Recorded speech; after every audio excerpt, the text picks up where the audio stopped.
Start. आदर्श जीवन मूल्य।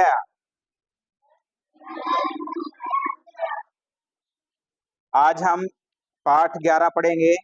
परिश्रम ही सच्चा धन है।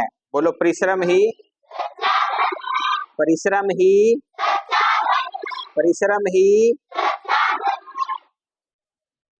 सुबह सुबह दादाजी ने उठकर धरती को प्रणाम किया। विनीत कई दिनों से अपने दादाजी की इस नित्य क्रिया को देख रहा था। आज अपनी जिज्ञासा को शांत करने के लिए उसने दादाजी से पूछा, दादाजी, आप उठते हुए सबसे पहले धरती को स्पर्श कर प्रणाम क्यों करते हैं? दादाजी ने कहा, बेटा, धरती हमारी माँ है। जिस प्रकार हमें जन्म देने वाली माँ हमारा पालन पोषण करती है, वैसे ही धरती माँ भी जीवन भर हमारा भरण पोषण करती है। विनीत का बालपन फिर उलझ गया। उसने दादाजी से पूछा, दादाजी, धरती माँ हमारा भरण पोषण कैसे करती है? दादाजी ने विनीत को समझाया, हम जितनी मेहनत और लगन से धरती पर अन्न उपजाते हैं, यह हमें उससे कई गुना फल देती है। दादाजी ने देखा कि विनीत की जिज्ञासा भी शांत नहीं हुई थी। उन्होंने विनीत से कहा, आओ बैठो, तुम्हें एक कहानी सुनाता हूँ। एक किसान के पास जमीन तो बहुत थी, परंतु वह परिश्रमी नहीं था। केवल मेहनत करके जमीन पर अन्न उपजाने की बात उसे तनिक भी नहीं सुहाती थी। इस अकर्मण्यता ने उसे गरीब बना दिया। वह सोचता था कि धन के बिना जीवन बेकार है। काश उसके पास भी बहुत सारा धन आ जाए। धन की चिंता में खेती करने में भी उसका मन नहीं लग रहा था। दिन प्रतिदिन उसकी खेती सूखती जा रही थी। उसने अपनी पत्नी से कहा, क्यों ना हम अपनी जमीन बेचकर धन प्राप्त करें, इससे हमारा जीवन भी सुखमय हो जाएगा।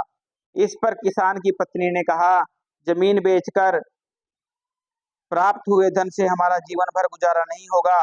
तुम तो ईश्वर में श्रद्धा रखते हो, उसकी भक्ति भी करते हो, तुम अपने भगवान से ही धन मांग लो। किसान ने अपनी पत्नी की बात जच गई। उसने भगवान की भक्ति की और भगवान से वर मांगा। भगवान ने उसे बहुत सारा धन देने का वर देते हुए कहा, जितना धन मैं तुम्हें दूंगा उतना ही सबके पास होगा। किसान ने कहा, ठीक है भगवान, तथास्तु कहकर अंतर्ध्यान हो गए। किसान ने अपने घर पहुंचकर देखा तो बहुत खुश हुआ। उसके घर पर धन के भंडार भरे थे। किसान ने अब अपने खेतों में परिश्रम करना छोड़ दिया। इससे उसकी खेती पूर्णतः सूख गई। किसान खेती के सूखने से चिंतित नहीं था। उसके पास जीवन यापन के लिए पर्याप्त धन जो था। किसान अपनी पत्नी के साथ बाजार गया। उसने दुकानदार को सुंदर सुंदर वस्त्र दिखाने के लिए कहा। दुकानदार बोला, वस्त्र तो मैं दिखा दूंगा, पर बदले में आप मुझे क्या देंगे? किसान ने कहा, मैं तुम्हें बदले में धन दूंगा। दुकानदार बोला, धन तो मेरे पास भी है, कुछ और वस्तु दो। किसान हैरान था। वह कई दुकानों पर गया, परंतु सभी ने धन के स्थान पर अन्न की मांग की। किसान निराश होकर घर वापस लौट आया। वह कुछ भी नहीं खरीद पाया। सभी धन देकर सामान खरीदना चाहते थे। परिश्रम करके अन्न उगाने के लिए कोई तैयार नहीं था। किसान ने भगवान को याद किया। भगवान के प्रकट होने पर उसने कहा, भगवान, आपने मुझे धोखा दिया है। भगवान बोले, मैंने तुम्हें धोखा नहीं दिया, तुमने धन मांगा, मैंने तुम्हें धन दे दिया।